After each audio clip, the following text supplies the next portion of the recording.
Welcome to part 1 of our video tutorial introducing the new parametric search on diotech.com.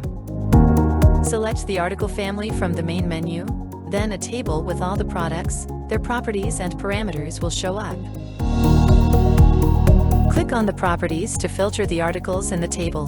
Depending on the article family, you have different parameters to select the product you're looking for. Use the sliders on each parameter to further fine-tune your search. No matter if you use filters or not, you always can search a text within the products shown in the table. Use the Reset Filter button to remove all filters with a single click.